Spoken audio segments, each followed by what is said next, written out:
Pronto. Então é interessante. As biografias de São José Maria fala que ele teve contato com os escritos da Santa Teresinha, claro, ainda era começando ano 1928 que ele fundou o Opus Dei, e ele teve contato, anos 30, depois da fundação do Opus Dei, anos 30, com os escritos da Santa Teresinha, que já começava a ficar famosa. Ele está na Espanha, Santa Teresinha na França, né, que começa a espalhar por todo mundo a devoção a Santa Teresinha, né?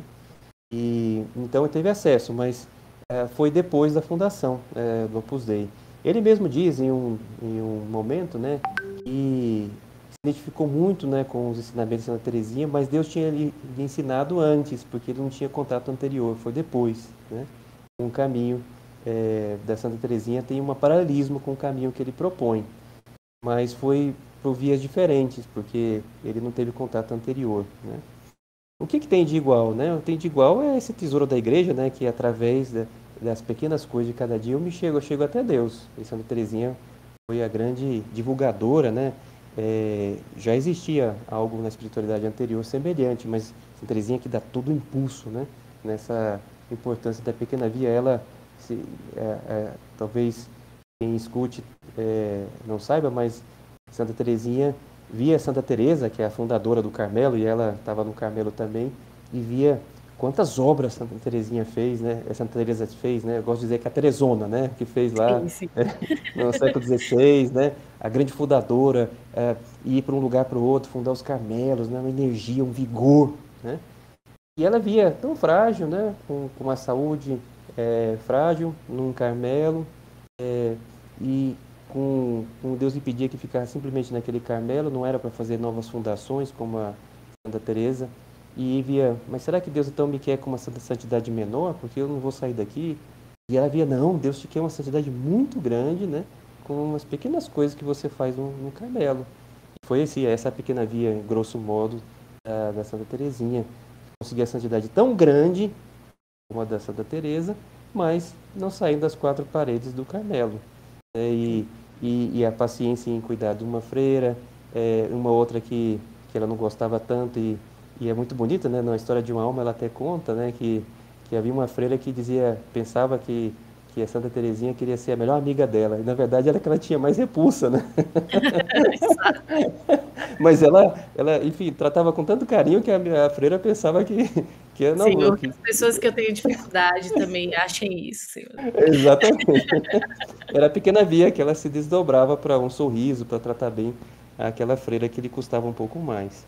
Bom, São José Maria, algo parecido, mas vamos encontrar assim duas diferenças, né? Uma delas é óbvia, que a Santa Teresinha se santificava na sua vida no Carmelo. São José Maria propõe essa santificação do ordinário, nas pequenas coisas, no meio do mundo, né? Que é a mãe de família, que é o profissional da empresa, que é o político, enfim, todas as profissões honradas. Ladrão não dá para santificar, essa aí não dá, né? Mas todas as outras honradas, né? As profissões têm o seu valor grande diante de Deus, essa mensagem que ele viu diante de Deus. E essas profissões têm pequenas coisas que eu vou fazer. Não é sempre que um político está decidindo algo, um projeto de lei super grande. Não, às vezes é no pequeno lá, no estudo, em visitar lá a sua base, né, e atender todas as pessoas. Um gari, né? E até São José Maria dizia, qual que é o mais importante? Um prefeito numa cidade ou um gari que limpa a rua? Ele dizia, não sei só pela profissão. Quanto amor de Deus faz cada um. Se aquele gari faz com todo o amor de Deus, ele está muito mais perto de Deus e da santidade do que aquele outro. Se ele ainda deixa se levar pela corrupção, pior ainda, né? Então, no céu vai ser elevado aquele gari a mais altas alturas, né? E aquele outro não, né? Então, são pequenas coisas no meio do mundo que São José Maria via que era o caminho de santidade. Aí uma outra diferença, que são nuances, né? Quer dizer, a mesma mensagem, né? Mas uma Uhum. nuance. A Santa Teresinha falava, e era a vida dela, né? A pequena via nas pequenas coisas que ficavam nas pequenas coisas, porque não ia transcender, ela não ia sair das quatro paredes do Carmelo e ficava ali, ia ter uma transcendência grande, né? Santa Teresinha, padroeira das missões, né? Conhecida. E ela não saiu do Carmelo. Até rezo, né, por vocês que vão para Dublin, né? E podem contar com a Santa Terezinha lá, porque é a padroeira das missões, hein? Sim, Para com toda a igreja, certeza. né? E ela não saiu de lá, mas um ajudou e tocava cartas com aqueles missionários que iam para longe e rezava por eles, né? Então isso é algo muito bom. Mas ela não saiu de lá. E ficou então nas pequenas coisas mesmo no Carmelo. Agora São José Maria, né, nessas pequenas coisas que ele diz, é nessas pequenas coisas que eu chego a fazer grandes obras. Porque quem está no meio do mundo, em um momento ou outro vai ter alguma grande obra. Coisas pequenas que se juntadas fazem uma grande obra. Sei lá, alguém que começa a estudar para um concurso, e vai estudando, né, um dia depois do outro, depois passa para uma magistratura, passa num grande concurso. Então, foi aos poucos, né, mas conseguiu uma grande obra. Então, é possível, com a vida de infância, que dizia São José Maria, fazer esse pequeno diante de Deus, chegar a uma grande obra depois, né? Mas que ao chegar nessa grande obra, eu ofereço a Deus, eu tenho a humildade de saber que Deus é que me ajudou, né? Então, é que eu posso chegar a essas grandes obras também, né? E essas obras grandes, eu santifico elas oferecendo para Deus, levando ao serviço para as outras pessoas. Então, é algo parecido, vamos dizer assim, mas tem umas nuances que faz uma diferença, né? A aplicação no meio do mundo e a audácia que leva, né, que São José Maria gostava de falar, que a criança pequena, do lado do seu pai, tem coragem, né, de fazer coisas grandes.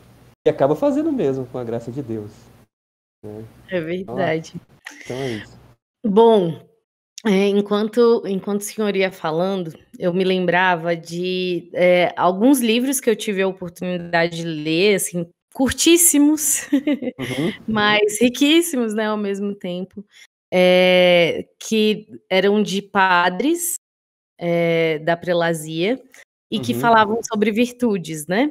uhum, E, enfim, outros episódios por aqui a gente já falou um pouco sobre virtudes, né? Mas eu acredito que o conteúdo dos livros que eu li, eles eram tão práticos, tão encarnados, assim, com exemplos tão claros, que eu ficava perplexa, assim, de uhum, perceber na minha vida o quão distante eu tô dentro de uma ordem, né? Assim, uhum, meu Deus, eu sou uhum, quase a desordem, né? Mas Nosso Senhor vem aí com a sua graça para santificar os meus dias, uhum, porque uhum, é mais difícil, né?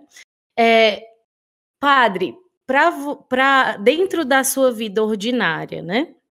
Existe uma prática assim que o senhor utiliza ou que é até convencional dentro da própria prelazia, né, do Opus Dei, da vivência das virtudes, como assim, digamos, nós temos algo chamado projeto de vida pessoal, né, que nós chamamos de uhum, PVP. E aí a uhum, gente vai tentando se organizar para crescer em certas áreas, né, através disso, né, colocando como eu estou, como eu deveria estar, metas específicas uhum, ali para alcançar aquela graça, né. Eu tenho muita dificuldade de aplicar isso na minha vida, mas assim, uhum. era para eu fazer. Vamos Como lá, a que é gente isso consegue. exato. Uhum, Como é isso pessoalmente, né, para o uhum, senhor, mas também se existe alguma prática dentro da prelazia, né? uhum, tá bom. Não, olha só. Então, as virtudes eram um tema muito caro para o São José Maria, né? Até faço o link, né, com o tema do chamado da vocação, né? Porque São José Maria via um chamado para os leigos, então não tem voto. As pessoas que entram para o Opus Dei não entram com nenhum voto, né? E às vezes era espanhol, então ele fazia um trocadilho que tem que entender no contexto, porque ele dizia, para mim não me interessa os votos, né? Votos em espanhol era votos, né? Nem nas botinas, nem nos botones, né? Ele dizia, fazia para fazer a rima, né? Nem as botas, nem os votos, nem nada, né? Nem os botões, né? Me interessa as virtudes, ele dizia, né? As virtudes é que interessa, né? Então ele fazia muito fica-pé na importância para eu seguir a Deus, eu preciso das virtudes. E por isso a sua pregação, né, ia muito para essa linha, né? E falava que através das virtudes é que a gente vai poder santificar no meio do mundo, né? Um eclesiástico, né? Na época que ele recém-fundado o Opus Dei, estava entregando os papéis no Vaticano para aprovação, o eclesiástico ele dizia, José Maria, mas você não colocou aqui nos estatutos do Opus Dei os votos? Você tem que colocar algum voto, senão as vocações vão embora, porque se não tiverem presa num voto, eles vão embora, né? E São José Maria via, mas eu não vejo isso diante de Deus, eu tenho que fazer aquilo que eu vejo diante de Deus. Se eles têm as virtudes, eles vão ser fiéis, né? Eu vou fazer aquilo que eu vejo diante de Deus. E claro, ele deixou então como está, como ele viu diante de Deus, né? A pessoa vai livremente, na liberdade, né? Bom, então, pelas virtudes, né, que a pessoa continua. Então, agora, como crescer nas virtudes? Aí, São José Maria colocava a importância da liberdade para a formação de todas as virtudes. Dizia, eu acredito na eficácia formativa da liberdade. Então, a pessoa se sente livre, né? Não só que ela seja, mas que ela se sinta. Porque pode ser que ela até seja livre, não tem ninguém que está obrigando ela, uma coisa, mas interiormente parece que ela se sente obrigada. Quando dá um conselho, ela não pergunta a razão daquele conselho e vai fazendo como que obrigado. Aí ela não tem a liberdade, embora ela seja, mas ela não se sente, ela tem que se sentir livre. Quando ela se sente livre, aí as virtudes podem ser construídas como primeira condição. Então, o modo de fazer era através da liberdade. Então, cada um vai ter o seu jeito de conseguir as virtudes, mas junto com a direção espiritual, né? São José Maria fazia muito ficar a pé da importância da direção espiritual, porque livremente tem uma pessoa que me atende e que eu conto as dificuldades, né? Através da direção espiritual. Padre, filho de Deus, precisa de direção espiritual também, né? Não só ele dá a direção espiritual, mas ele recebe, né? Então aí tem a direção espiritual própria minha, né, que eu coloco as dificuldades e aí junto na direção espiritual faço o meu plano de melhora, né? Aí cada pessoa vai ter um modo de se organizar junto com o seu diretor espiritual nessa liberdade, né, dos filhos de Deus, né? E aí há uma prática que é comum na igreja, né? Um tesouro da igreja, não é São José Maria que criou, mas que ele até a origem grande é com Santo Inácio, a prática do chamado exame particular. É algo que é o tesouro da igreja, mas Santo Inácio falava muito e São José Maria aproveitou. O que é o exame particular? Que por uma temporada, combinando com o diretor espiritual, eu escolho a virtude que eu vou trabalhar mais nessa temporada. Até a temporada é livre, eu combino com o diretor, sei lá, vai ser um mês, vai ser uma semana, vai ser um ano, sei lá. Aí eu combino. E essa virtude eu vejo que ela me falta mais e eu vou trabalhar ela. E aí, o exame particular é que todos os dias eu me examino para ver o que eu melhorei naquela virtude, né? Com perguntas muito concretas que eu acerto com o diretor espiritual, né? Sei lá, eu quero melhorar na preguiça, porque atraso muitos meus compromissos, eu vejo que eu não tenho as rédeas da minha vida, vai acontecendo coisa e eu vou desviando, né? E aí eu coloco um exame particular, vencer a preguiça. Mas é como eu vou vencer a preguiça? Então, eu vou, pela manhã, vou fazer aquele compromisso mais importante da manhã. Então, é só na manhã. Na tarde já fica bagunça e tal, mas que eu estou trabalhando só amanhã. Tal. Aí eu consegui... De cada vez. Exatamente. Aí na manhã, supõe, vencer a preguiça na hora de acordar, né? Que é super importante, que senão, né? Senão todo o resto vai bagunçado, né? E aí eu ganho amanhã e consigo render amanhã e tal. Aí eu começo a trabalhar à tarde, né? E depois à noite, por exemplo. É um jeito de fazer a divisão, né? E aí, uma palavra que gostava São José Maria dizer é falar, nesse caso concreto, falar dos minutos heróicos, né? Que cada minuto que eu tenho que me propor a fazer a vontade de Deus é heróico. Então, aquele primeiro minuto que é tocar o despertador e levantar é o minuto heróico inicial, né? Que eu levanto naquela hora, né? Não posso viver os 10 minutos heróicos, não. É minuto, né? Tocou, eu levanto, né? Quem que vai vencer a preguiça vai 10 ter que minutos fazer assim. heróicos, é ótimo. Aí não são heróicos. Aí não são heróicos, não. Heróico é o minuto. Exato. Bora, soneca. Diga não ao modo soneca. Exatamente. Ai.